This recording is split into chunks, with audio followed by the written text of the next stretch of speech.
Keem got a little cough, as you can tell. The weather's been changing. Yeah. I think it's good, though, man. We got to go through a cleanse every now and then. Las Vegas has been dry for so long. A little wetness. A little, you know what I'm saying? Welcome back to the Morning Dinner Podcast. Episode number 80. Is it 80? 86. 86? Dude, 14 more episodes, and we got 100 episodes. 100. That's crazy that we've been doing it only for a year now.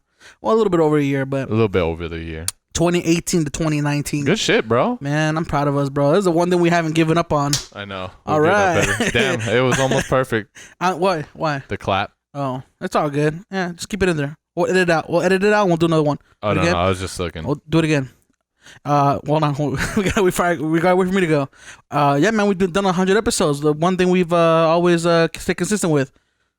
All right. Nice. Cool. On today's episode, we got Ryan Brunty. And if you guys haven't heard of this, I'm pretty sure you have.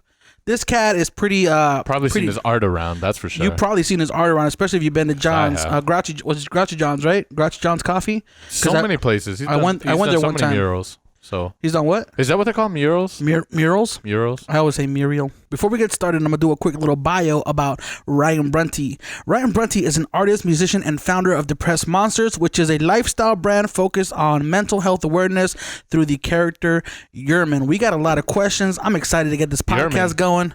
How do you spell Yerman? Yerman, Yerman. I was going to be like J-U-R. Did you text him to come over? Yeah. To come on over? Yeah. Without further ado, episode 86 of the Morning Dinner Podcast. Subscribe, like, and comment. Love y'all.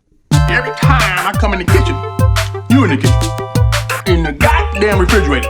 I sure am hungry.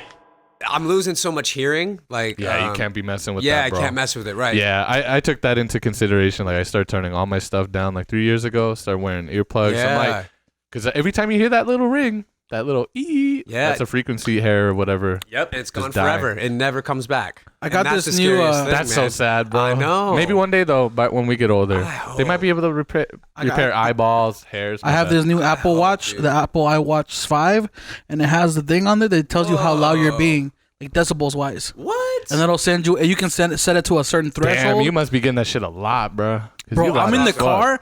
In the car. It's not even that loud. And I get with your stereo. An hour of this can lead to permanent ear damage. I'm like, so you know what, bro? We're turning ours down. See, that's the scariest thing. Yeah, it's not that loud. He's already done. Yeah. It's not that loud. When I was in high school, I was in marching band, and this kid came up behind me and did a rim shot on a snare drum because I was in drumline, and he did a rim shot, and it damaged my right side so bad that it like detached my eardrum, and I can barely hear out of my right ear now. That hurt? Yeah, it hurt for weeks, man. I'd scream. Yeah, and then now my left ear is starting to go bad a little bit, so I just got him checked earlier this year, and I'm like, it's bad. So I'm I'm trying to be super careful, just because I know it's already going to be bad. Like, it's not going to get better, so I'm trying to be. You never know, though. We're progressing with technology pretty well. Man, I hope so. I really hope ears and eyes can be replaced. Me too. Because I want my eyes replaced. I think those are going to be the first things to be replaced. Like, kind of how you go in for a haircut. They're so delicate. You got to go in for new eyeballs. You know what I mean? Yeah, like, can I get some new eyeballs today? I want gray eyes today. That'd be tight. That would be cool. Or who knows, man? Your eyes might be like Philip Hue light bulbs where you could just on your app change the color. Hues. That'd be awesome. Yeah, black and white today. That'd be cool. We're all going to be living in VR in 10 years anyway. Yeah, so 100%. The only time I've ever had issues with my ears is when I had this ear infection on I think it was my right ear. Bro, it was crazy. Like, it was so swollen. I don't know how I got this infection, but remember, I was crying. I was like in a lot of deep pain, and they tears. Just say tears. I was man tears because you're not supposed to cry, right? Yeah, boys don't cry. Yeah, they gave me these ear drops to put in my ear, and I was doing it for like a week, and for some reason my ear wasn't getting any better. My jaw started hurting because it's all It's on this whole side of your face. Dude, it fucks with their equilibrium. Yep. Like you'll be off. Can't even walk right. I was getting depressed because I was like, they're never gonna get better, bro. And I went back to the urgent care, and then I went to the emergency room. I had to leave work because I couldn't, I took 2 weeks off work because I couldn't go in. Jeez. And I finally ran out of sick days, so I had to go in, force myself, and then I had to leave early because I was like, I can't take this pain. I can't even eat. I can't do anything. What was it? They told me that it was so infected that it was swollen up, that when I was putting the eardrops in, the liquid wasn't going in my ear. Ah, man. So they gave me this, bro, no joke. It's like a $5 little turkey baster thing? No, it's like it's a soft tissue thing that you put into your ear, and when you put the liquid, it expands, so it lets the liquid pass through your ear. and for that they billed me like $800 Because because it was the emergency room. Yeah. That's our healthcare. Healthcare tip of the day: don't go to the don't go to the emergency room unless you absolutely get your home remedies. So going. many people die though just because it's so expensive they can't afford That's to so sad. get it taken care of. It's so sad. Yeah, man. I really wish it was better.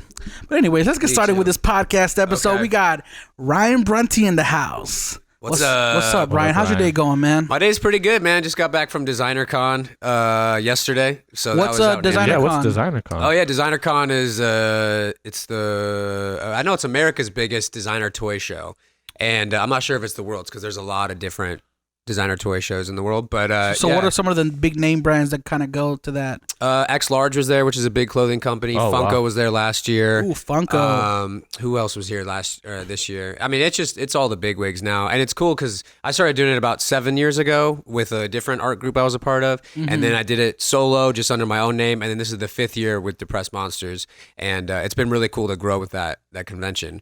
Now you had mentioned that you took was it 12 foot? Yeah, 8 foot. 8 foot Yerman. Yeah. Yes. Now, so my character is Yerman, and I took I brought an 8 foot version of it. It was the first time exhibiting it outside of Vegas, and so it was awesome, man. There was like a line of people trying to take pictures with it. I had Z Trip, he's a famous DJ. He took some pictures with it. Z Trip is a beast. Yeah, he's dope, and so he posted a picture with it, and just people were just freaking out about it, and it was really cool, man. Because like for me, Yerman means one thing, which I'm sure we're gonna get to in the podcast, but it's so cool to see it mean different things to different people, so I can bring it as a toy or as an 8 foot version, and people are gonna perceive it as a different thing. Real quick, it's really I have cool. a question. Yeah, how do you make the 8 foot version? Like, I had to outsource that. Yeah, okay. Yeah. So someone else made that. So yeah, I just found someone that was good at it. How much do you pay for shipping? So heavy. Must be what crazy. is it made out of? Like.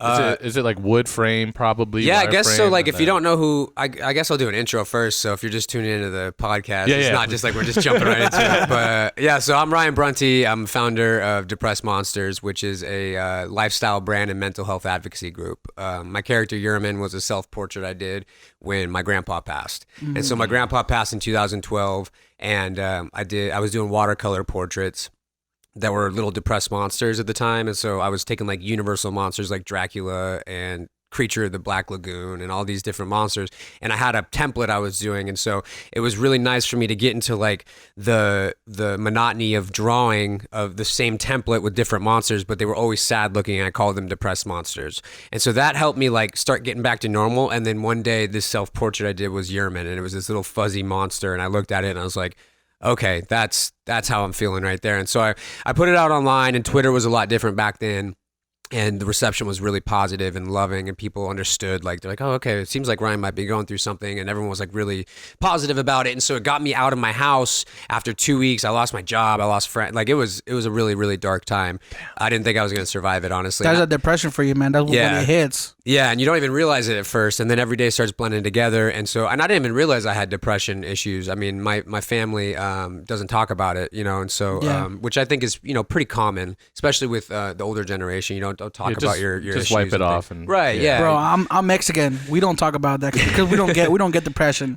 You know what I mean? Like that's other people. Other people deal with that. That's stuff. how my family is too. Yeah, we don't get that. That's weakness that someone else has. And so that's what I thought it was. And so I never wanted to accept it and all that stuff. But I mean, after those 2 weeks, I was like, dude, something's really wrong. And so Yerman was the character that helped me get back to normal. And so I started going to coffee shops, drawing it more. I started focusing on it. I mean, I never thought I was going to be an artist or build a brand or anything like that, but I just kind of kept at it, and I kept focusing on the character, and people really received it well. I've been really lucky because people have always been really positive about my art. Like I've never really had to deal with trolls or like people like hating on it, because it comes from a really, really authentic place, and I try to portray that in the artwork too. And so, long story short, now the clothing is found on Zappos and Amazon 6 p.m. I do toys at Designer Con once a year, and then I do public speaking across the country at colleges and stuff, talking about my journey with depression and Yerman, and turn it into like a motivational talk almost to help other people go through theirs, where I have people draw their depressed monsters with me, and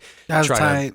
So I try to cultivate a community around it, and I think it's really important to research the right terminology and all those things. And so I did that early on, and I've been really focused on slow growth with the brand, but this year's been really, really cool, and there's been a lot of cool stuff happening this year, and 2020 is going to be really exciting. Mm-hmm. So that's kind of the short story in case you don't know. who I am. That was kind of like we wanted to get into your backstory because I had heard it before we had you on the podcast. I gave kind of like a brief overview of who you are and everything. But I have been looking you up, and I looked at some of your motivational speaks that you've done and other podcasts that you've done. It's very inspirational, man, because you say you drew Yerman out of your own personal, like you wanted to kind of like look at what your depression looked like give it a character, right? Right. You wanted to bring it to life and kind of like say this is what it is. This is what I have. Well, I don't think that was the intention, actually. Okay. I mean, I think it was more so like, that's kind of how I looked at it. Yeah, for sure. And I think, well, because I've been thinking about it a lot lately, and like as time goes by, and I go through therapy once a week and all that stuff, and I'm able to talk through it. Like my recollection of the events definitely changed. But like when I was starting that, it was my only means of like feeling normal again, and like getting down to like the nitty gritty of just creating something helped me like feel better. And so there was really no intention of anything. It was just, legitimately was just like self-portraits every night. I would just like make myself do a self-portrait. And so like they all look different. And so one would be like this grotesque picture of me with like tentacles coming out, or like sometimes it would get really dark. Like I talk about in my talk sometimes is like I went through this one period where I punched through a frame just because like I couldn't get to feel normal, like, and I was just so frustrated with it. And that was another self-portrait I was doing at the time. And that was the breaking point for me, essentially. But yeah, it's been an interesting journey for sure. And like to look back at it now and have the tools necessary to like manage my depression and anxiety now, because I'm not sitting here saying that I don't get depressed or get anxiety. Like I have anxiety every single day. Yeah. But now that I see a therapist and I can have the tools necessary, like I'm finding it's easier just to kind of stay right in the middle instead of having those highs and lows. So it's easier now. But like hindsight's always 20/20, and I wish I could go back and tell myself like things would be better tomorrow and all that stuff. And I think that's why I'm so motivated now to like donate to mental health agencies and like try to adapt it into and like help other people through the talks and stuff like that, is because tomorrow is another day, and hopefully it is brighter than yesterday. And that's what I try to aim to portray in my art, essentially. Yeah, man, that's deep and dope. That I've gone through like, and I don't know how to classify something as depression, right? Because I didn't grow up knowing what symptoms were. Right. Like to me, growing up, I thought depression was like, oh, you can get rid of it. Just change your outlook. Like that's all it is, right? But the older you get, the more you realize like it's not as easy as it looks. Oh yeah. Especially like I don't know. You tell me, is this depression when you kind of look at every day as if it was the same as the day before? You don't see any change. You don't see progression.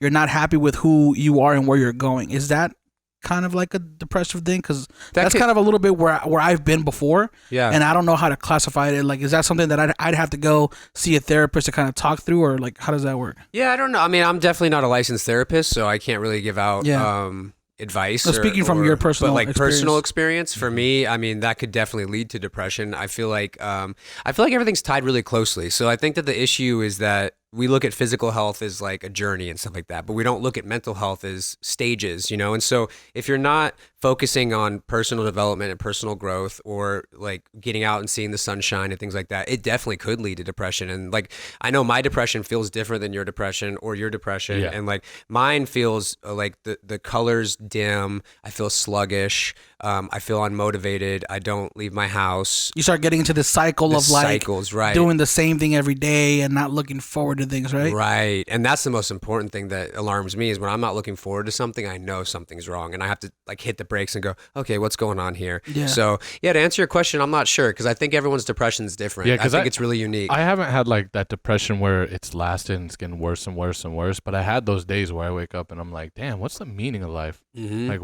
why? Like, what was the point? What am I working towards? Like, what are we really working towards? And it gets scary. It gets like, whoa. Daunting. And it goes, and it shoots down, and it goes really, but then you're like, whoa.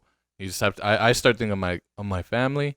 I got my friends. I got good people around me. Like, I'm living, I'm breathing. You got to have that ground. We're richer than probably most of the world.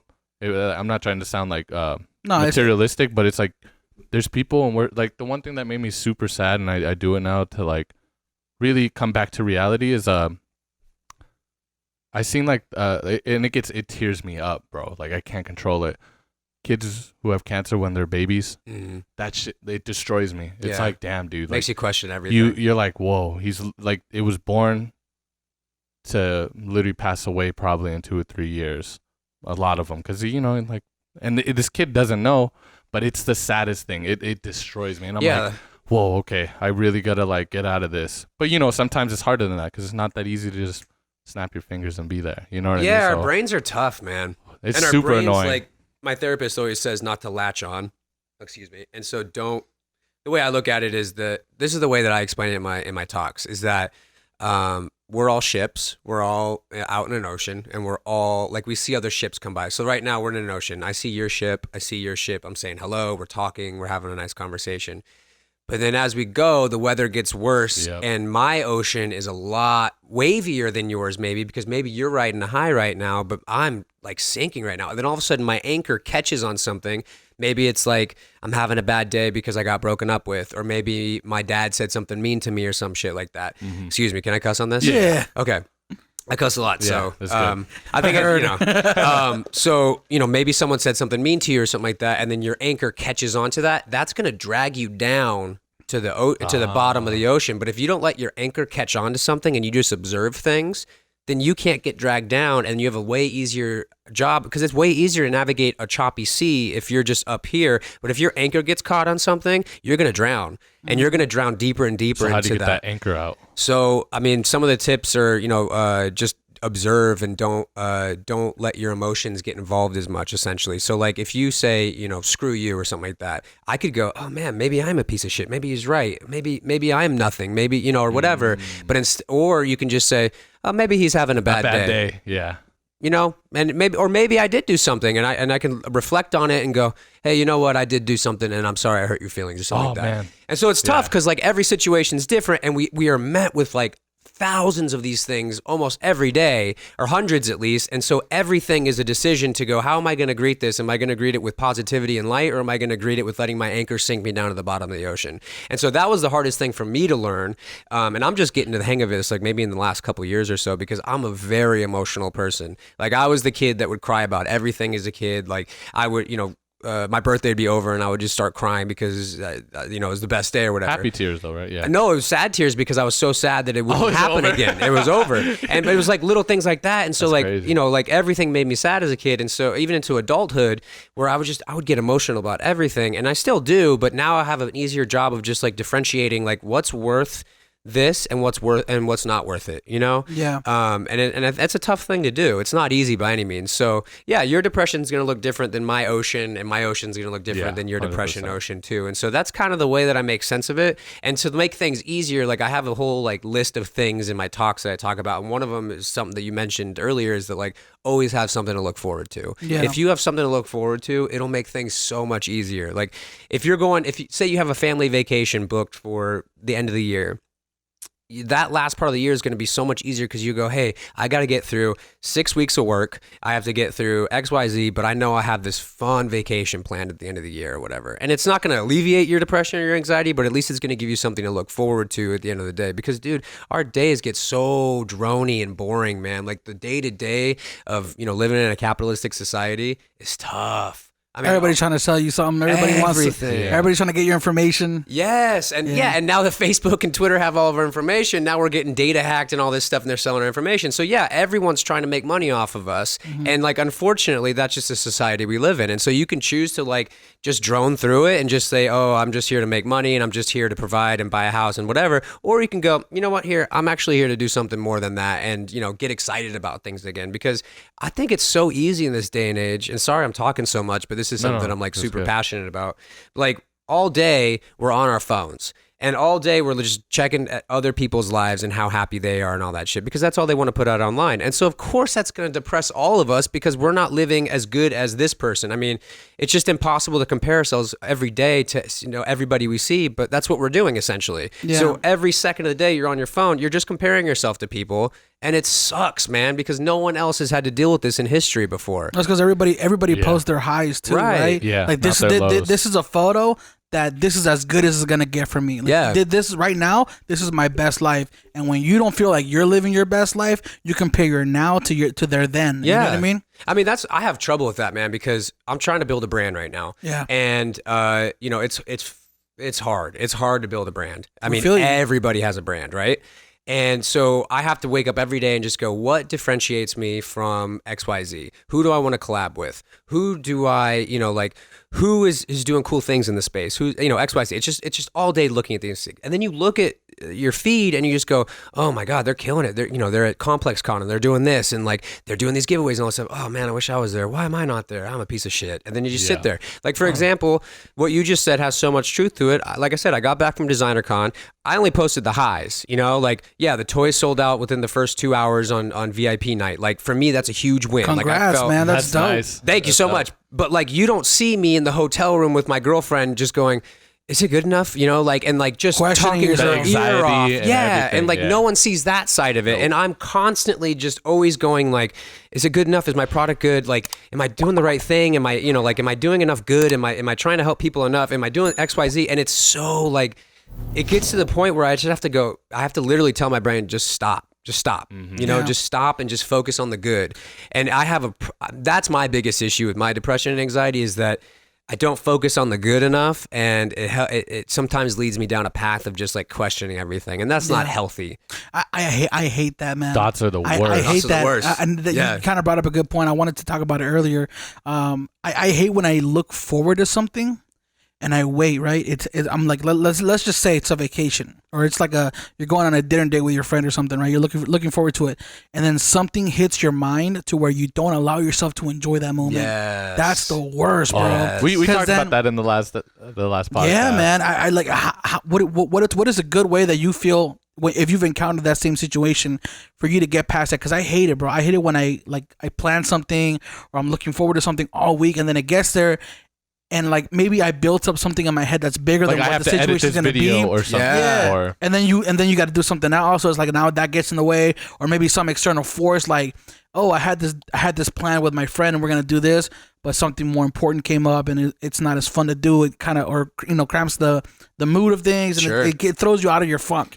Yeah. My girlfriend always talks about expectations versus reality, and there's a lot of power to that, man, because I do that same thing where I build something up in my head and I'm like, oh, this is going to go this way, it's going to be the best, and then when it doesn't go that way I go, why wasn't it the best, all that stuff, and like the only thing that I can do, like say right now to help with that helps me, because that's all I can say right now is like what helps me, because I don't know what's going to help everybody or whatever, is that like sometimes I'll take my fingers and I'll go like this and it helps me get grounded, and I'll rub my toes in my shoes and it helps me go, like just think like I'm sitting here right now, I'm having a good time having a conversation. Nothing else is wrong. I'm safe. I'm in a house that's awesome. Like this house is freaking cool, and the lights are awesome, and everything's cool right now. We're gonna have a good conversation for the next hour, and just gets me grounded. And like I do this like probably too much. What is that called? Because I was talking about that on the last podcast. Is like when you can go back to like a good feeling, and you can save it by like doing a. I'm not sure what it's called. It's not like a mantra. It's like it's called practicing mindfulness. There you go. So that's. I don't know what the actual word is, but it's just practicing mindfulness and just saying, like being there and present. Because I know for me, and I'm sure it's like this for you guys too, because you're creative types too, is that you're always looking forward to the future and like, what am I going to create tomorrow? What am I going to do this? Always. And it's just so exhausting. And so I have to really sit there and just like. Sometimes I close my eyes and really get into it, and it looks weird, but it really helps. And like. It's enjoying the now. Right. That's the whole thing. Ted was talking about that last episode too. I was just like, oh, that's crazy. Cause like I be doing that so much. I'm just like, I'll be doing something that should be enjoyable, but I'm thinking about, oh, I got to edit this. I got to do this. And then tomorrow maybe I have to do the, and I'm like, whoa. Like sometimes I'm like, and I notice it when I'm driving home, like, damn, I didn't even get to enjoy that time with my nieces. Cause I was so focused on editing, and it does make me sad, and I'm like, whoa, because I'm in this, because you're in this hustle bustle world, and you look at all these people killing it because they're just hustling all the time, and you're like, oh. But I think it's also like we're conditioned to feel that way. We're conditioned to feel like we have to always be on, whether it's like checking work emails at 9 p.m. when no one should be checking work emails after work. I'm sorry, but no one's job is that important. They have to be on all the time, unless you're like a CEO or like running a business or something like that. But like even still, you got to carve out time just to not be on, because if not, you're going to be missing out on those real life moments of spending time with your niece or family members or whatever. And it's just not worth it, man. Life's too short. Life's too short. Like Tony, who's on your podcast a couple episodes ago, he has a really good quote that's, what's the ROI on hugging your mom? because not everything has to come down to making money. Right. Sometimes you just have to think about like what's going to make you happy, and the return on investment is I got to spend time with someone who's, you know, like our days are numbered here, so let's make the best of them. That's essentially true. That's one of my favorite quotes. Yeah, man, it's pretty deep, man. Because I was starting to think about like how being an artist is, being a brand business artist is such a counterintuitive thing, because as an artist, you're looking for your creative outlet. You're looking for like, how can I do things that make me happy? Yeah. And then you're tying them and marrying them to something that's like business. You're not very comfortable with it, right? Like how are you going to create something that you love and then say, oh, here's it's $20, it's $30. And then you got to kind of be like a salesperson, like, oh, well, this is why you want it. Like, and it's very counterintuitive, you know? And I think as artists, we're always in a not in a creative rut or like creative funk, but it's a mode where, fuck, how do I explain it? It's hard to explain. Like, maybe, do you know where I'm going with this? No. I was waiting for it. It sounded good. I know you had me. I was hooked on that. I was like, Keep going. We're just conditioned to like want to create this art, and then when it's time to sell it, it's like I don't know, man. There's two different sides to it, and it's just not a very comfortable business thing side to do. is the worst thing as a creative, and it's one thing that's why like I'm trying to make investments into stuff I don't really care about, because if they make me the money, then I can fund the passion projects I want to do. And it sounds a little like, I don't want to do that, but it's like, I hate when I have to like mess up my creativity, because there's a business portion part of it. Yeah, I remember where I was going with that. Yeah. Okay, so I remember where I was going with that. See, I always just gotta let you talk for a little bit, and then it comes back to me. So that whole time you weren't listening to me. So pretty much. Yeah, you were just thinking. You know this. You know I tune out, bro. You know I tune out. That's hilarious. So like we're always crap. All right, keep talking. Okay. So we're setting this expectation for ourselves, right? As artists, we're always like trying to get that next level. And maybe you've experienced this to where you do something, you have an accomplishment, but then you're like, I want to do better than what I did. I'm not as excited for what I just did, because now having experienced that high, you know there's a greater high for it, right? Yeah. Yeah. Sucks. I had a rough time with that, especially at the beginning, because I mean, my brand is super, it's my baby. Like, I had a hard time with even putting it out there at first, any of my drawings. And then the first time someone wanted to buy a painting off me, I almost didn't sell it, just because I was like, I don't want to get rid of this, because then it's gone and I don't have it anymore. And I still have that. Like, you know, if I sell a painting or a toy or whatever, like I have the memories of creating that, and it's almost like I'm like selling a memory, and that feels really weird to me. But it's also like a huge compliment that someone wants to buy my work too. Right. And that's something that I don't think I'll ever lose, just because, you know, there's so much competition out there. And the fact that someone looks at something I made, whether it's a t-shirt or a toy or a painting or just even a doodle, and they look at that and they go, you know, that's worth this amount of money to me. And that's just like the greatest compliment in the world. But yeah, it's a vulnerable place, man. Like any kind of art, creating art and here's my biggest gripe. I don't know if this has anything to do with what you just said, but I think it does. And it always usually does. Yeah. Is that when you were so when Picasso was making art, he cracks me up, because first of all, he was alive and famous, which most artists don't get to enjoy. I mean, now it's a little different just because social media has made everyone famous, essentially. But he would go around his town and he would barter with his own drawings. And so he would go, I want to buy that. Do you want me to give you money, or how about I just doodle for you real quick? And he would trade his doodles for... That's so baller, right? Like that's super baller, right? That's tight. Walk around with a podcast setup. I'll do a podcast with you for that can of soup. Yeah, we ain't getting But nothing. I just wish I had that confidence to not feel vulnerable and not question it, and just be like, I know this is worth X amount, and I know that you want this, so here you go. Yeah. And I don't think I'll ever have that, and I don't think most people will either. But what I was trying to get to is that with social media, we are forced to get out of our vulnerable state and put it out online for people to see. So I know for me, when I first started, I sucked. I was terrible. I didn't know anything about anything. I was learning, but my art school was social media because I would put it out and I knew where I was getting better and I knew where I was getting worse. And if I had to go back, I would never do that again because that's like the worst way to go to art school is by just putting it out online and letting people critique you. Like it's like you're doing a thesis every post. Yeah. And that's insane to me, man. Like why, like, what is some like why do we feel like we have the right to critique someone's work, their art, their livelihood? Like why like that's just bonkers to me. I guess only if you ask for it, right? Well, I mean, like, were you like, what do you guys think? I know like, what he's talking about. You know what I mean? Like, yeah. Well, it's also because when you post something online, it goes from leaving your vicinity to entering the world. Yeah, right. The public domain. And if you're gonna put something on my feed, it becomes mine. And then I have a right to say how I feel about it. You know what I mean? But is that crazy It's that to you? psychology. It is crazy right? to me. But that's the psychology behind it. And we were kind of talking about it with Ted last week. I love Ted. Ted and I go way. I don't know if he remembers me, but I used to hang out with him a long time ago downtown. Yeah, man. Yeah, I watched this episode and I was like, Ted, that's Ours crazy. Unlimited, man. Yeah. That was a great conversation we had with him last week. But we kind of brought up the fact how like now we have this social currency, right?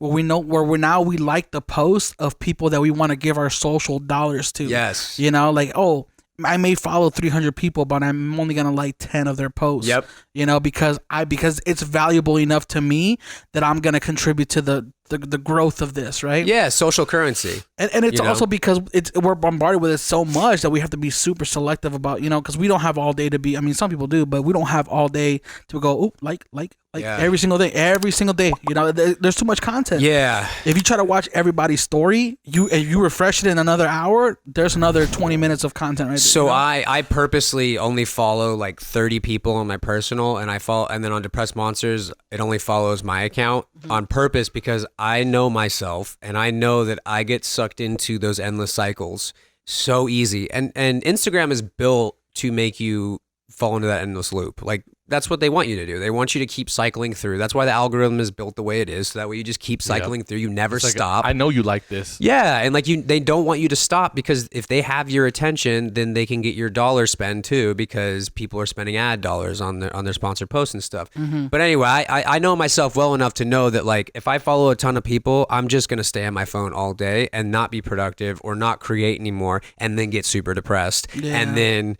get back to where I was in square one. So like that was how I kind of helped like myself do it or whatever. Yeah. I mean, I really miss seeing all my friends on, you know, like their posts and all that stuff, but it's also cool because it gives me something to talk about when I see them. Right. You know, because like what you've been up to. Right. And you genuinely don't know. Yeah. Like I know you had a daughter, but you know, like how old is she and all that stuff. And maybe it makes me seem like I'm rude or whatever, but like that's how people used to do it. So why not get back to that, you know? I like that little bit of mystery too when you don't know everything that's going on with your friends, you know? Especially since everybody only posts their highs, you kind of like, I don't know. I like running into somebody and being like, how have you legitimately been? Like, Me too. I don't know, man. I do it to a little bit. I don't stay as much on social media as I used to.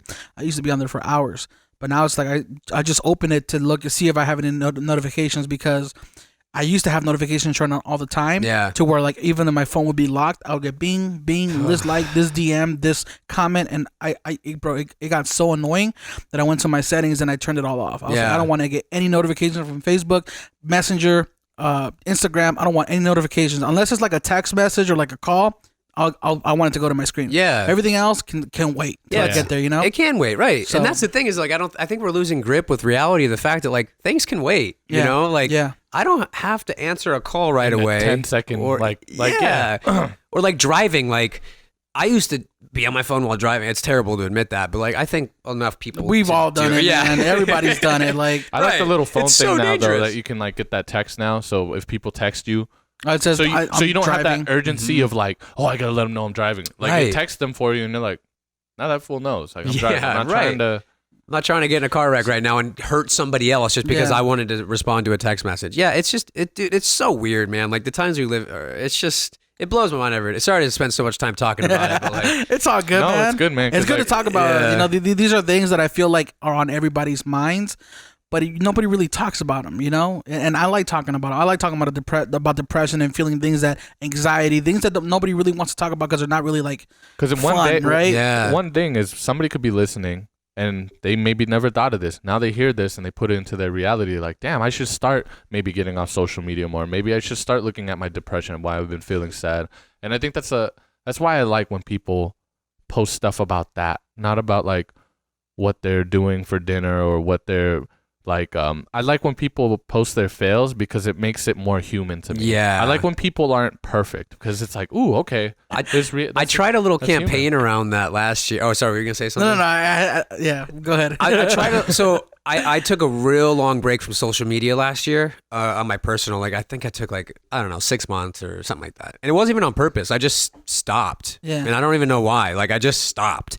One day it was like it was as if I was smoking cigarettes forever. And one day I was like, I don't want a cigarette ever again. Yeah. And so then I stopped doing it for a while. And then I think like 8 months later, I was like, okay, well, I'm not posting anymore. What if I try this? And so I started doing this thing called stress self-portraits, where I would only post a self-portrait, because self-portraits are super important to me, because I don't really like, I don't look at myself a lot. And it's like out of just self-consciousness and the whole myriad of stuff. When you do a self-portrait, you put a mirror in front of yourself and you draw yourself? No. But like, I'll take like my hair color and my eye color and like maybe like a face structure thing or whatever, and I'll try to incorporate that into it. But then it's more so just about like how I'm feeling.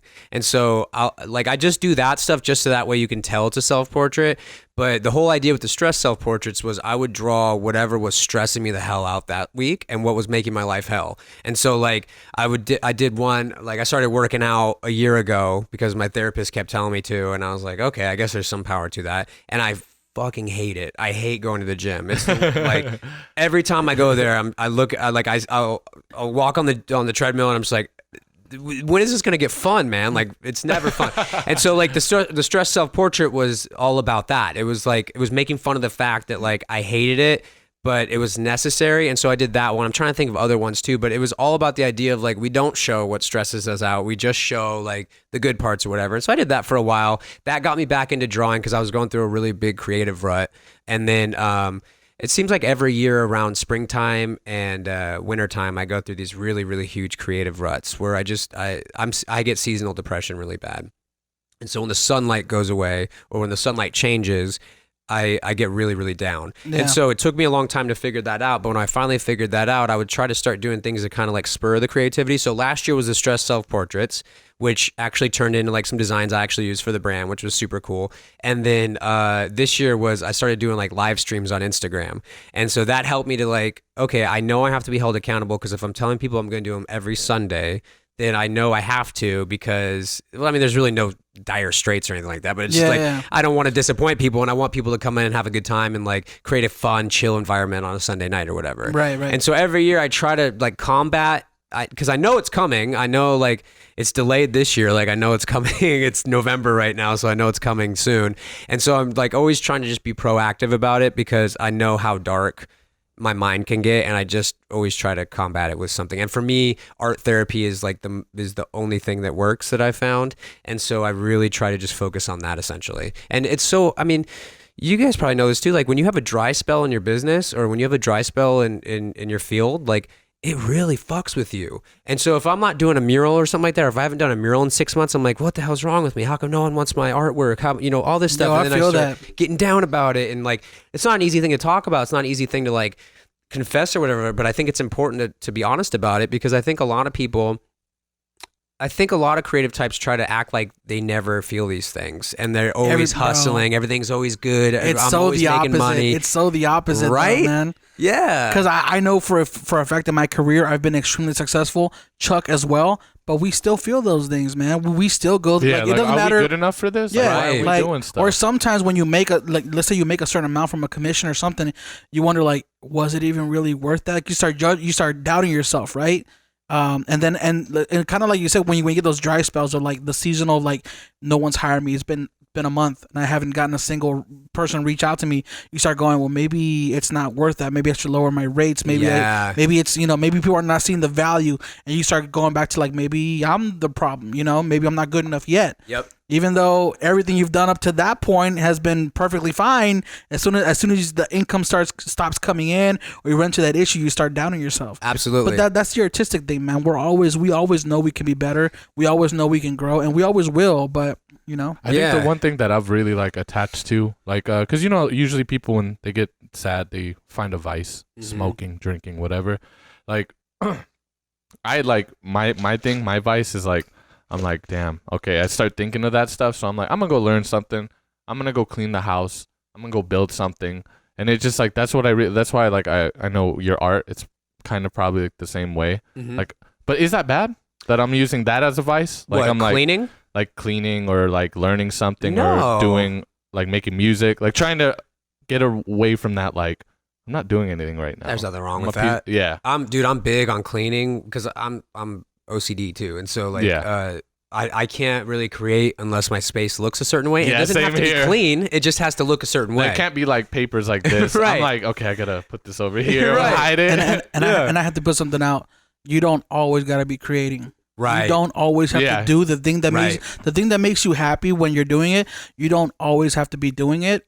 And it's good that you have other things to fall back on. Like, oh, if I'm not doing that, there's something else that makes me happy. Go walk your dog. That I don't have a how do you say a set expectation for. Like if it's making music, maybe you're not that good at making music. Maybe you're still learning. It's fun. But it's fun. Yeah. And it gets your mind off of that. And I think the most important thing too is that like this is something I had so much trouble with, is that our self-worth is not dictated by how much money we make or what we create. It's dictated by how you live your life, and if you're happy and you're creating positivity in other people's life. I feel like. Yeah. And as long as you're just staying healthy and not hurting people, I feel like I agree. that's a good life. Brilliant%. You know what I mean? Yeah. And I think that we're so conditioned though to, like we've been talking about, we're so conditioned to just think that we're always supposed to be on.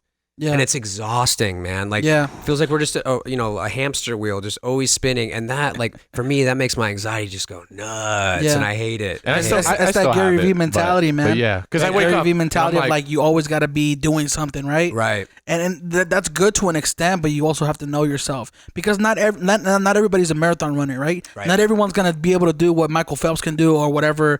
What's the fastest runner? What's his name? Michael Johnson. Bolt. Usain Bolt. Usain Bolt. I went way old school on mine.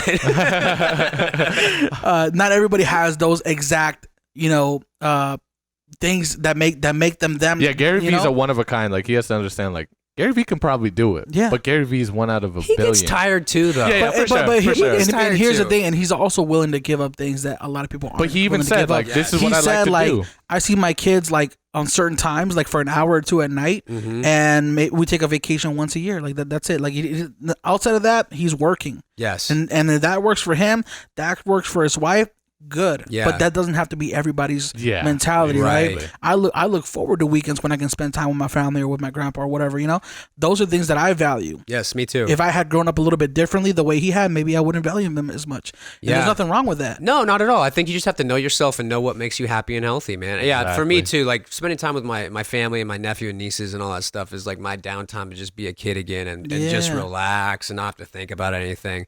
When I was getting ready for DesignerCon last week, I saw them and I had a panic attack real bad where I was sitting at the dinner, and like usually when I'm with my family I can be goofy, I can just like not worry about anything, and I was sitting there at dinner and I ate real quick. I took my plate to the dishwasher and I was sitting like straight up at the table just sweating, and I was like, we have to go, we have to get out of here, and I left because I knew how much work I had to do, and I was like, like that to me, like to cut time off short with my family like kills me. That kills me because we don't know how much time we have with the people we love. Yeah. And I'd like to spend as much time as I can with the people I love, because that's the only currency I believe in is the exchanging of words and hugs and things like that. And so it's really tough for me to, like, when my work seeps into my personal life like that and creates panic attacks or anxiety or anything, like that's when I'm like, okay, well, how can I do this better next time? Like, I'm constantly just trying to better my life and circumstances to not have to go through things like that again, essentially. But can you describe to me real quick, like, how does a panic attack and anxiety feel? Because I don't think I've ever I think I may have experienced when I was younger, and it feels kind of like when you start thinking about, like, oh, I'm gonna die one day, right? Yeah. And you start thinking about that, and you're like, oh wow, anxiety, you start feeling outside of yourself, and you're almost as if you're looking at yourself, and it feels different, right? So, okay, I'll tell you what it feels like, but I'm going to warn you, like, once I tell you what it feels like, you're never going to stop thinking about it. So, like, anxiety feels different for everybody. Yeah. You have to listen to your body. You have to be really in tune with your body. Like, I'm starting to get more into, like, Taoism and things like that, which is, like, just feeling every moment in mindfulness and making sure that you understand every moment is important and just things like that. But my anxiety is a pit in my stomach, and I get tingles and things like that. And then I start feeling like, I'm not sick, but I feel like a weight in my stomach. Other people feel it in their heads. Other people feel it in their bodies. Other people feel it wherever. Same as you. Yeah, and that's when I know I'm like, my anxiety's coming. And then the anxiety goes to the brain, and then you start having the repeating thoughts. Then you start having the, like the self-degradation of just like, am I good enough? I suck, this or that. Or you start thinking about an embarrassing moment, or you start thinking of X, Y, Z, and that's when it's just all downhill. Do your hands ever like start shaking or anything like that? When I have a panic attack, for sure. Oh, okay.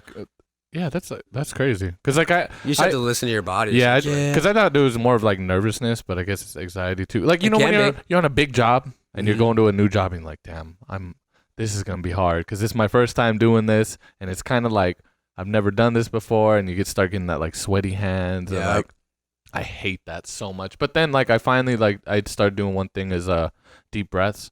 Like really, really, like almost to the point where you go like lightheaded. Yep. Deep breath. Because like when they're like, do a deep breath, I just go, but I'm like, okay, breathe from the stomach, lungs, and then think of it going into your head, and just keep doing that. Yep. And then it literally like, it's almost like self-meditation. Breathing is crazy. Yeah. Breathing is crazy, bro. Like I used to. Breathing can change your life. People used to say, oh, remember to breathe. I'm like, that's stupid. Right. Breathe every day. Like, yeah. But you're not. You're short breath. We breathe passively every day. Yeah. Exactly. We breathe in between doing things, right? If I'm going to say something, I just took a breath, didn't even notice it, didn't catch it. It's just to keep my body running. But when you close your eyes and you. How good does that feel? Like it feels like a filtration system in your body, in your lungs. You feel more open. That's why cigarettes work for so many people, because it's a form of breathing. Also, your brain, your brain needs that oxygen to stay healthy and keep thinking, keep working. But that's why I tell cigarette smokers, I'm like, think about it. You're just doing deep breaths. Mm-hmm. Yeah. You're meditating essentially. And all that. Yeah, but there's meditation in cigarette smoking. If you guys don't meditate, you should totally meditate. Yeah. Oh, it's the best. So have you been on it? Meditation? Yeah. I tried. I was really good about it. You're supposed to do 15 minutes a day. That's supposed to see, and I'm already like, it's so tough to do that. Because you wake up and you're like, I got shit. I gotta go. Yeah, exactly. But if you can carve out 15 minutes a day, change your life. I have a buddy, Gabe Ing. He's a travel filmmaker, photographer. That fool's a beast. This fool's a beast. I think he meditates 2 to 3 hours a day. Oh, I'm so jealous. Yeah, that sounds amazing. I mean, he's one of those guys that I feel is gonna like live to be 200 years old, because I think he's like plant based, and he's completely like always drinking these probiotics and kombucha or whatever. He has that yoga voice too. Bro. He's like, I'm like, everything is always okay. And then he can do this thing where like he can move his stomach. Like he takes his shirt off and you can see his stomach moving around. Oh, weird. That is like a very Buddhistic thing. Like, did you guys go through this? Because what you just said made me think of something else. So in my 20s, I didn't care about like living or dying. I was just like, I don't care, this next drink, this drink, I don't care about anything. I was so self-focused. And like, I've realized that in my 30s, I'm still early 30s or whatever, but I'm starting to get more like, I don't want to die. Like, I want to live, and I want to like see what tomorrow brings and all that stuff. And like, I don't know. Like, it's just like you mentioned, like kombucha and stuff like that. Like, I'm starting looking at probiotics now and like all this stuff. Cause I just like, I'm excited about the prospect of the future, like as dark as things are right now, and like, it's not good for a lot of people, and we're trying to better it for everyone else. Like, it still is important to like just be present, I guess. But I don't know if you went through that too. I think for me, I've seen certain family members just pass away in a kind of aggressive way due to not taking care of themselves to the fullest, and that scares me. It's like being on my last few years of my life, and my body just going downwards and hurting and not feeling. So that's why I stretch every day now. I have my little green. I still eat like crappy, but I don't drink as much. I stopped drinking too, man. He did a really good job. And then I just do my green powder drink. You know what I mean? So it gets all my vegetables. Good job at what? What's the green powder drink? Is it like matcha? It's like a meal replacement, but it has like all the probiotics and all these vitamins. And I know people could be like, they probably don't all get absorbed in your body, but I'm like, I literally eat no vegetables. I love people that say that stuff where they're like, well, I read an article that vitamins don't do anything. Who cares? I'm gonna do them. It's just a placebo because it's the power of belief. And but still, if I believe like, I would rather just believe in it. Yeah, exactly. Like it doesn't hurt me to believe in it and take a multivitamin every day. Like, yeah, it's like, what's the worst that's gonna happen? It doesn't do anything. I'm gonna be like, okay, be a fruitarian. Be like, you can't let the fruit come off the tree. That's the only like pure way. Really, because people eat it while it's on the tree. There's vegetarian, there's vegan, there's like people who are carnivores, but the only like pure way to be where you're not hurting anything on this planet is fruitarian, where you have to eat a fruit as it falls to the ground. You know, like from a tree. That's a real thing. Yeah, it's a real thing. How do people live? I don't know. They live in the forest. I don't know. Tarzan.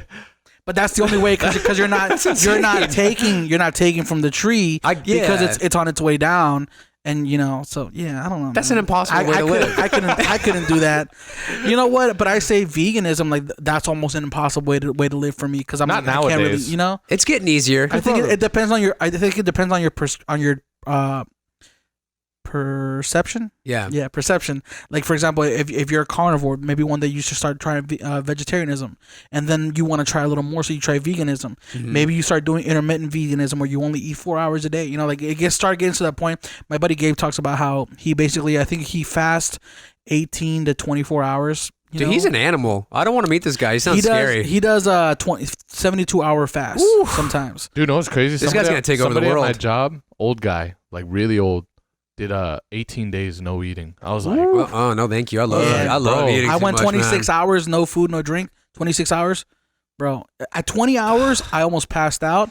But once it got to like you get 20, that second win, bro. Once you get 24, 25 hours, it's almost like your body refreshes itself. It's so weird. No, thank you. I do intermittent fasting. Intermittent fasting, like I don't eat breakfast. I try not to eat after 8, and then eat lunch at like noon or whatever. Same here. Mm-hmm. I try to do that. It's tough though. It's good though. It's really good because you think about it. It's like, okay, you don't really need to be eating all day long. Right. Eating is also another vice. It's like, oh, I'm bored. I'm gonna go eat. Dude, that's how I know when I'm depressed, man. Yeah, same here. I'm like, and that's why I have to go clean or do something to get my mind off that scariness. Like, cause I'm like, that's when I start wanting a beer.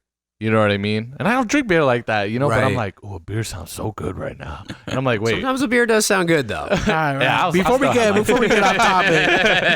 get off topic, I want to talk about the murals that you've been doing, right? Yes. You've done a lot of murals. You've done murals for Zappos and things like that. How did that get started? How did you decide this monster that you created, this Yerman, that you want to start putting it out in public? And when did you get those opportunities to start doing that?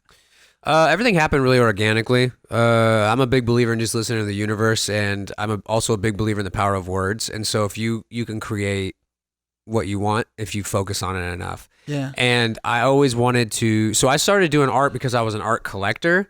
Like I was working at like a pretty big company doing marketing, and it was my first job out of college. And I was, had a little bit of bread in my pocket, and I was like, all right, I feel pretty good. And so I started collecting these prints. And there was like a big resurgence. This is like 2010 or 2009 or something like that.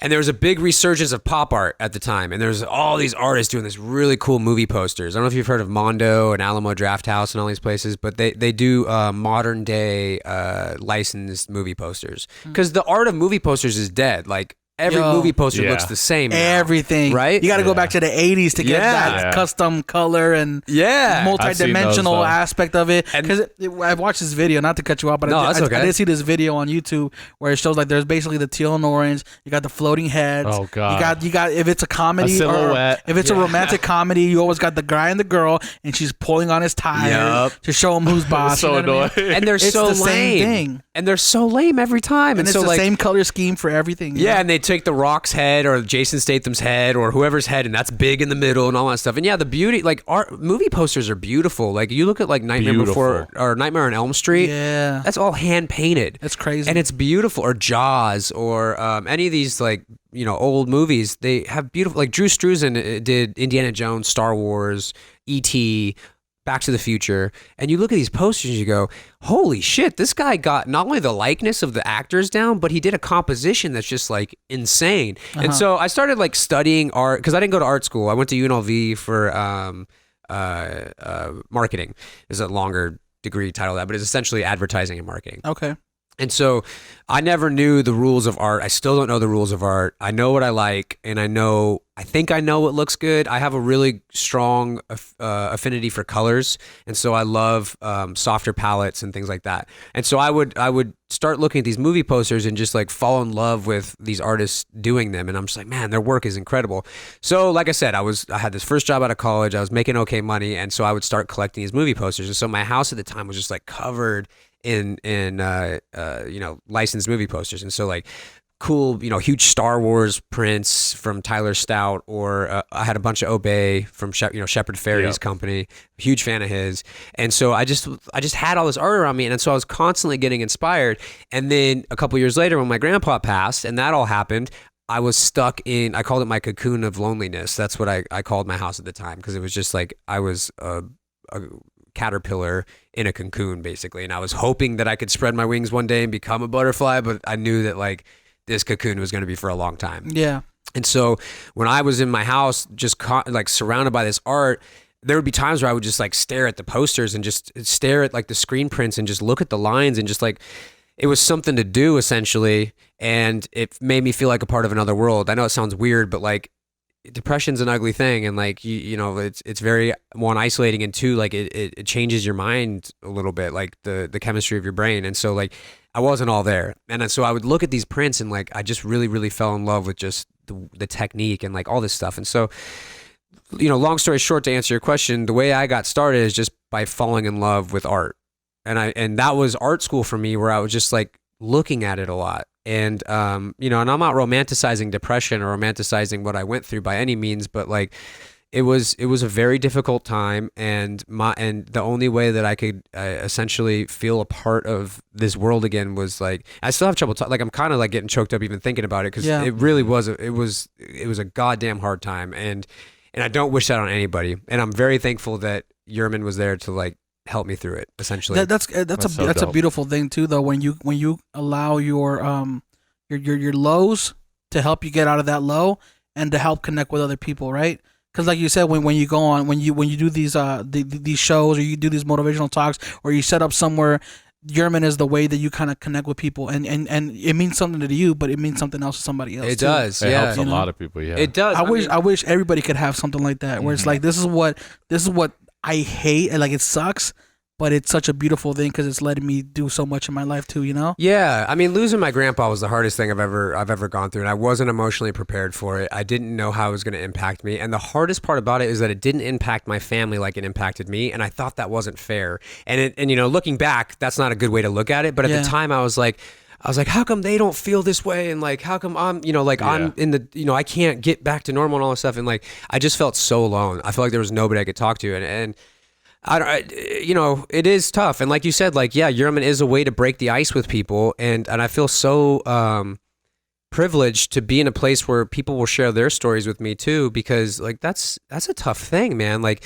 to open up to a stranger about what you're going through. And I see it. I mean, at the convention, I saw it constantly. When I do these talks, I see it constantly. And people are just looking for someone to connect with, to know they're not alone. Yeah. And if I can be there for someone for 30 seconds or, 10 minutes or whatever it is, just to provide anything, just to be like, like, take this Yerman sticker and hopefully it's there for you when you need it. And right. Like the healing crystal Yermans that sold out at the show, I didn't even have to say what they meant, because just naming them a healing crystal, people were tagging me on Instagram saying like, I know that this glow in the dark healing crystal Yerman will be there for me when I need to get out of the darkness. It'll be the bright spot to get me through. And that was like, seeing that post specifically was like, it's beautiful, man. It's beautiful. It really is beautiful. Yeah, and there's power to Yerman, and I haven't fully figured it out yet, because I don't think I'm meant to figure it out. I think I'm just the vessel that it's supposed to go through. And I know this sounds new agey and like, yeah, but I think that I think to be honest with you, when I first saw Yerman, I was like, this stands out. There's something about looking at it. Yeah, it's like the eyes. It's so cute.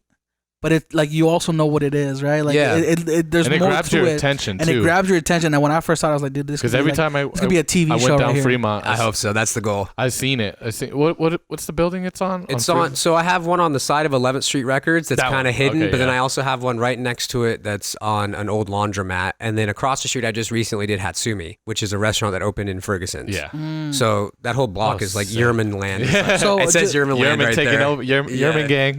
Kind of speaking out of ignorance, like does that like you have to get like a city permit to do that, or does the owner of the building just say, oh, go ahead? That was through Jen Toller, who was on the podcast. Jen and I have a good Shout out to relationship. Jen. She's dope.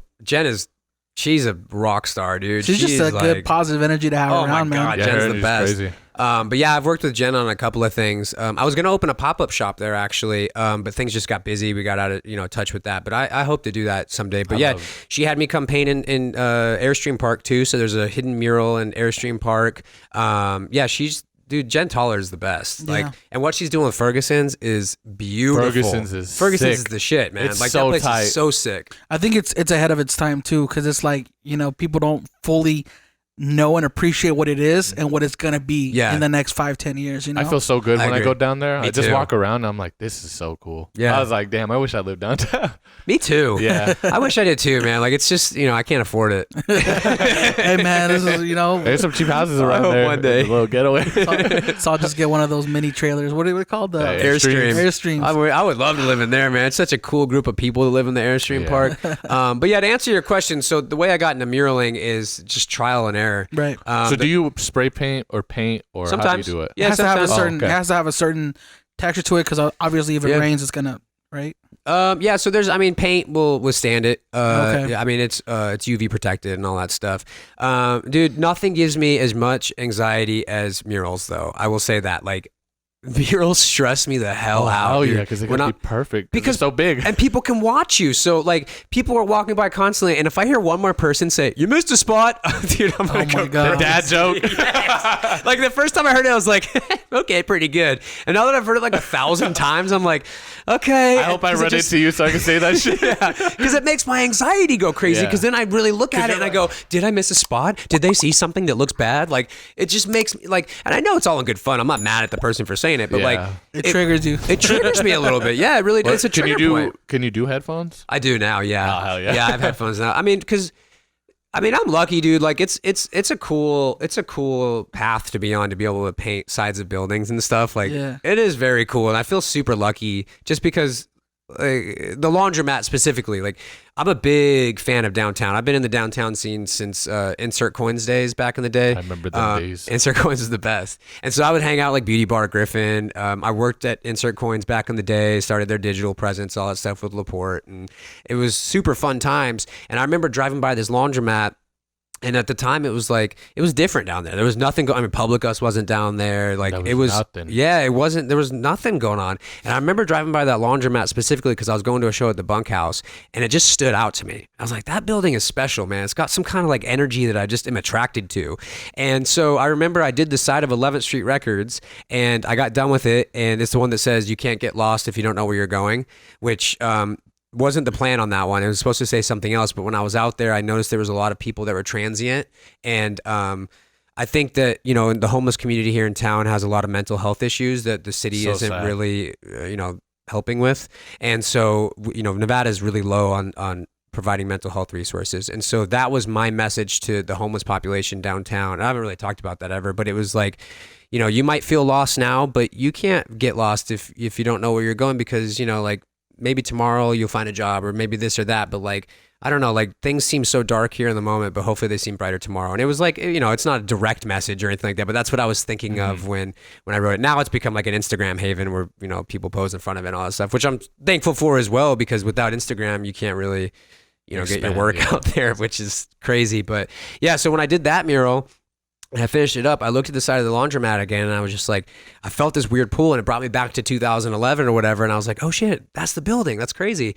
And then I presented an idea to Jen, And it just so happens that design that I did, the Hear No Evil, See No Evil, is really special to her. And so she was like, I have to see Yerman doing that. And so then we worked together on it. And then it was right in time for Life is Beautiful. And so I think Life is Beautiful was like the week after or something like that. And then we got it up in time for that. And now, it's been up for, I think I did that in like 2015, 2016. So that's another thing that I feel really lucky is that murals get painted over all the time in Vegas because we live in a city that implodes buildings and there's no history. And, unfortunately. You kind of had to mention on another podcast. Yeah. It's kind of like we live in a city that builds to destroy. Yeah. Kind of like all the casinos, they stay around for 20, 30 years. The city moves. And they're gone. It moves. Yeah, it's a city that moves. And so like when I first started murals, I was like, if this stays up for a couple months, I'll feel lucky.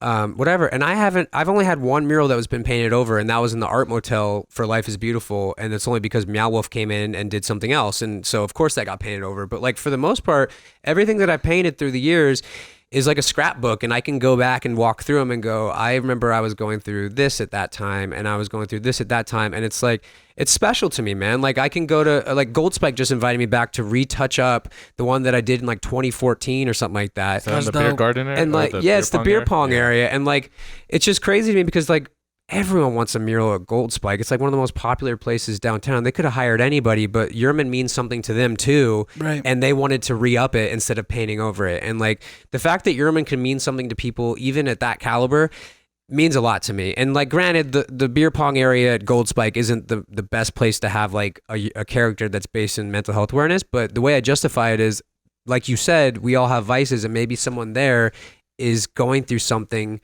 and needs that message, and maybe we'll see the eyes of Yerman or see that character, or maybe even just see the character and look it up and we go, oh, that's what it means, and maybe it will help them. And so that's how I justify it a little bit. And so because I like to only work with partners that understand the message and understand mental health awareness, because that's really, really important to me. Because I've been invited to do keynotes for pharmaceuticals and things like that, but I don't know how I feel about that yet. And if I don't have a direct like understanding of something, I don't want to have the brand portray that, because then it might portray something to somebody else. And it's not that I have anything wrong with taking meds to get, like to deal with bipolar syndrome or anything like that. It's just that I don't want to say that I have the answers to everything, and I don't want to go speak at a pharmaceutical that like, I don't know what pharmaceuticals they're selling. Like, I don't trust the pharmaceutical industry.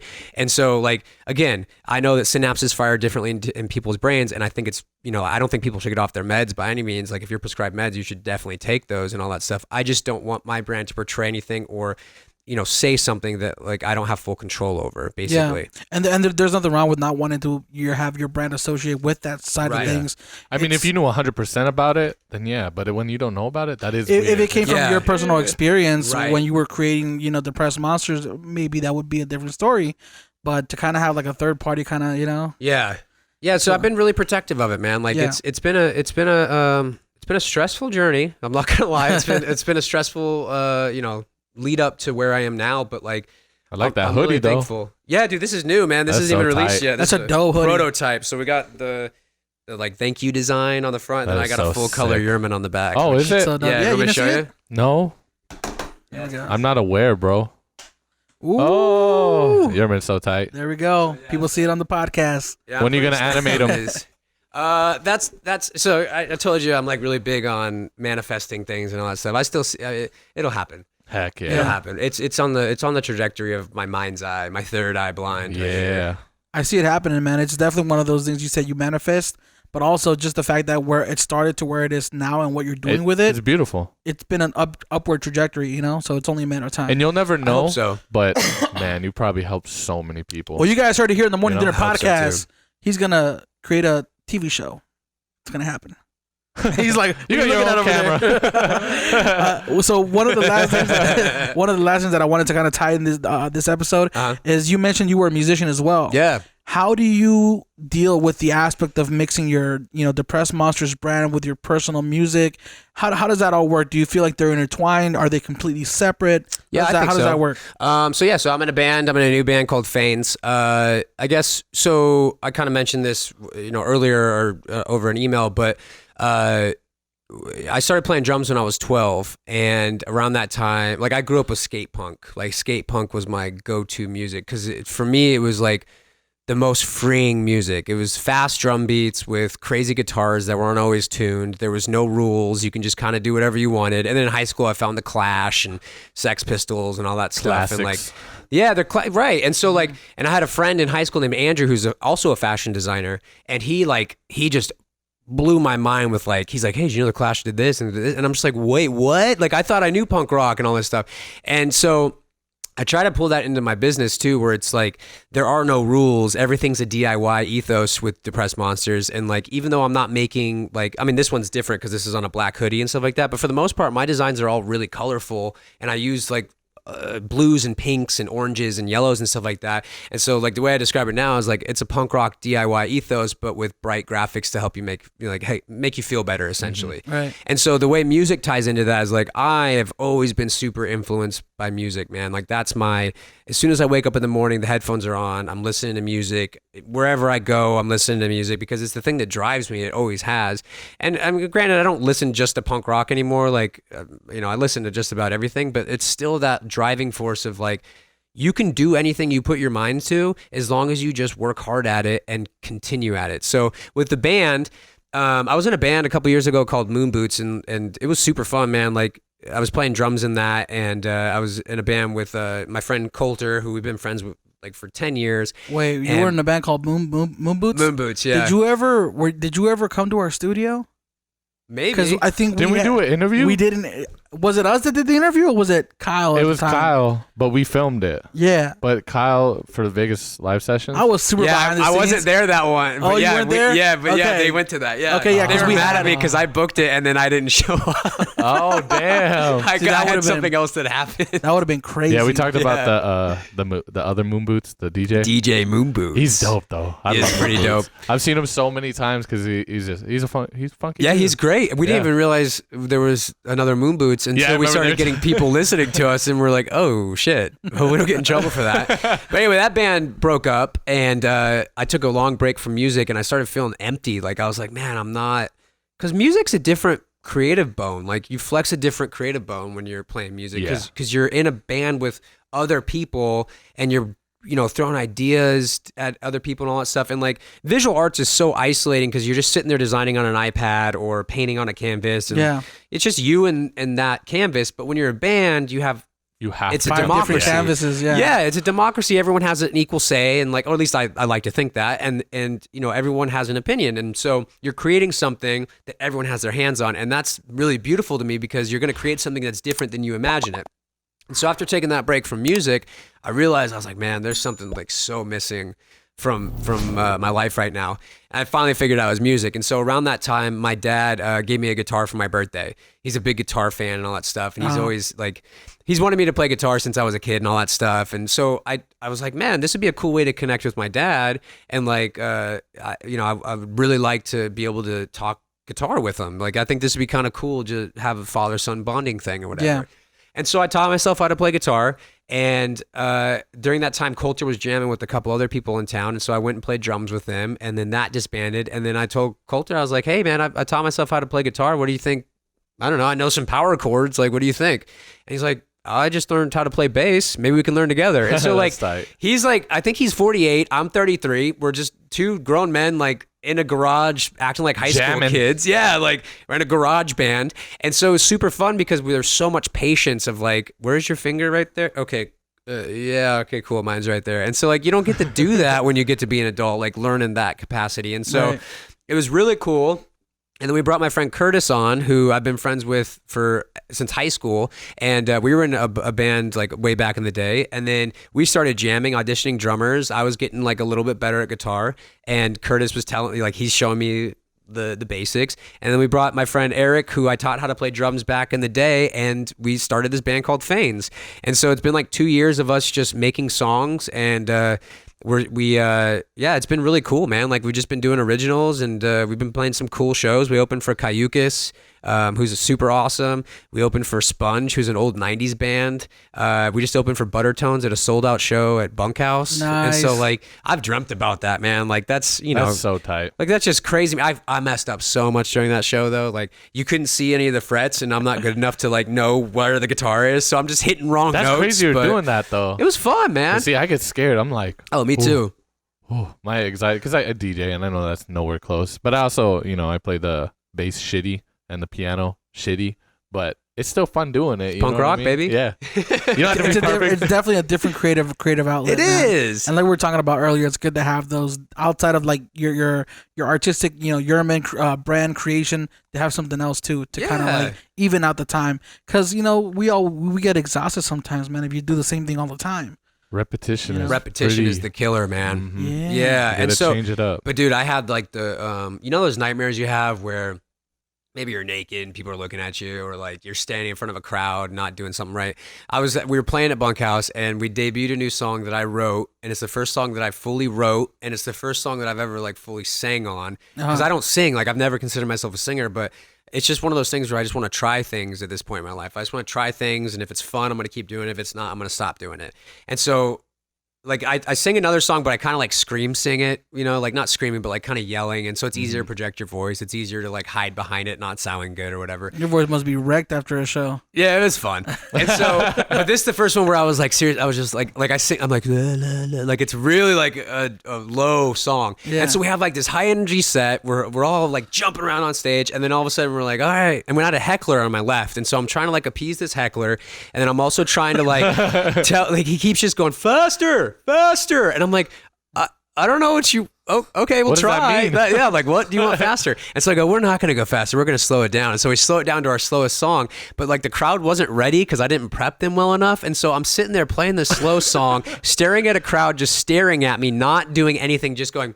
They're confused. And I'm starting to sing. I can't hear anything in my monitors, and there's no reaction from the crowd. I'm hitting wrong notes on the guitar, and I'm just sitting there just going, oh my God, this is the most embarrassing thing. So you don't have a panic attack?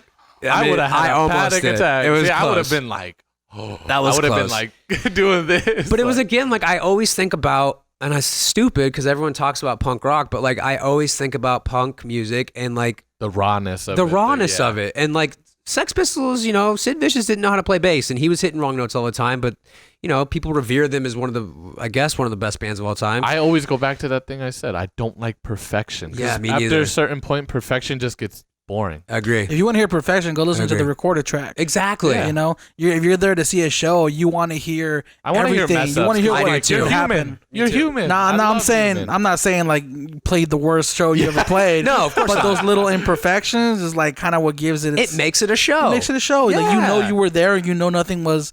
You're not being tricked. Like right. You know what I mean? Like I like when your voice cracks. I'm like, oh, this shit happens, yeah. bro. I thought you were saying that to me. I was like, what? You've heard my voice crack? I was like, huh? Oh shit. Have you guys recorded any music yet? Yeah, so we've been releasing a single every week for the past 2 months. Oh. And so we're on Spotify. So it was called Fangs, right? Yeah, it's FEIGNS. It's funny because Fangs is a real word that means like pretending to care or something like that. Oh, okay. And I came up with it because I wanted to have a shirt that had Fanes on it, but then misspelled Fangs. And I just thought that'd be funny. And then I was like, oh wait, that's a real word. And then we just kind of rolled with it. Yeah. And then our logo is actually a stress self-portrait that I did. But then Coulter, he's an amazing graphic designer. He de-skinned the whole thing and he made it his own. So nice. It's like a cool collaboration between us and all that stuff. Yeah, so we should do a t-shirt cool. like that, bro. It says morning breakfast. Yeah, you should. Since everybody calls it morning breakfast. Yeah, bro. I thought you missaid it, and I was just like, yeah, man. Bro, why'd you gonna say it? Damn, dude, we already hit the hour and 20-minute mark. Oh, we're running long? Yeah. Okay. So before we wrap up, do you want to give do you have anything coming up? Any kind of? Yeah, I got a big announcement if you want it. Ooh, do it. So I mean, the scoop. It kind of debuted in the OC Weekly yesterday, but I don't think anybody actually read that part of it. The OC Weekly. If you got to read it. Orange County. Yeah, so people need to visually some LA press, which was cool. But yeah, people need to actually hear it and like see me say it, right? Yeah. But yeah, so 2020. I just had a meeting with them 2 days ago. But Depressed Monsters is launching at Hot Topic January 14th. Dang, that's a pretty big announcement, man. Yeah, it's pretty dope. Hot Topics. That's the first time I've been able to say it. That's or just crazy. Cali. No, we're testing in I think 200 stores. It's like that's tight. It's big time. Yeah. So what's the feeling like knowing that you created this thing way back in the day? It's cool to now see it with a major brand like Hot Topic. It's cool, man. I grew up with Hot Topic. That's a major brand. I think it's one of the coolest retail. It's the coolest retailer by far, but I think it's like just a cool brand. You know, like it's Hot Topic. Like, still sell Janko jeans. Yeah, I was talking about that with someone at Hot Topic. Yeah. But yeah, it's cool, man. So like January 14th, we're launching with 3 SKUs. We're gonna test it. Hopefully, it does well. We're gonna do a big push in May for Mental Health Month. Nice. Yeah, I'm super stoked, dude. We're doing one Yerman shirt and then a Skella Heart shirt. So they're gonna have 3 exclusives, and then we're gonna be doing some other stuff. Good shit, that man. too. Congrats, bro. Yeah, here's a question. Big time. I'm gonna ask this question for all my big people out there. You got any 3X, 4X? What's up, man? So I'm not gonna lie. That's the hardest thing to do as a fashion designer is like figure out the size. And I've always tried to be good about it, but it's so hard to find suppliers that actually make a good shirt like that. Well, but now Hot Topic will be able to do it. It's not even just that though. It's the fact that demand is not as high for it, because we noticed when we were making our shirts, we're like, what size is the most common? Like, you know, what people order the most? Yeah. And it's always small, medium, and large. Those are the 3 ones that kind of like are 80-90% of what people buy. Right. Yeah. You know, then you get like a It's 3X, like shoes. 3X Shoes is tall. like 9.5, 10, and 11. Yeah. And 10.5. It's like those are your major. Which makes it good though. If shoes. you have like a size 12, you can go to Ross and get the Air Jordans. Or no, I'm just kidding. They're all there for you. But yeah, so that's the announcement. So I need everyone watching this January 14th. Go to Hot Topic and buy a shirt, because we got to prove that this is big time, so we can keep growing it. Yeah, man. We'll let Bro, everybody just save know. up money and go buy it. We'll make it. Like, Make look it how good it's doing. We'll go ahead and make this an Instagram story, a little snippet. Hell yeah. People can check it out. But thank you for joining us, man. We Thank really you so much, appreciate Ryan. you. We appreciate you dropping that major announcement on our podcast. It was fun talking to you about a topic that not a lot of people talk about, and I hope our listeners take away a lot from it. More Yeah, I people hope need to so talk too, about. man. Like, this has been a blast. Thank you so much for the conversation. This has been a lot of fun. Of course, man. We're gonna go ahead and put all your information down in the description down below. Cool. Your band, your music, your Depressed Monsters brand, everything. So thank you for joining us, and everybody's tuning in. We'll catch you guys on the next morning dinner. Oh, look at this camera. Bye. Yeah. See you later. Every time I come in the kitchen, you in the kitchen, in the goddamn refrigerator. I sure am hungry. That wraps up episode 86 of the Morning Dinner Podcast. If you're still sticking around, don't forget to Like, and then comment, subscribe. because we need all that engagement, y'all. And don't Please. forget to follow us on Instagram, all social media platforms, and maybe even Facebook, man. If you got a cousin on Facebook, let them know, yo, I got this page, Morning Dinner. They post every day. They post content. Ryan is really dope at drawing, and just the fact that he came up with the character Yerman out of his own self-depression. I've heard him on other podcasts where he talks about it, and it's pretty like an open thing. I've just seen him around. I did not know he was to be honest, I didn't know he was a musician before the podcast. Like, he sent us over the bio and everything. Check him out on social medias, and we'll catch you guys in the next Morning dinner. Skinner.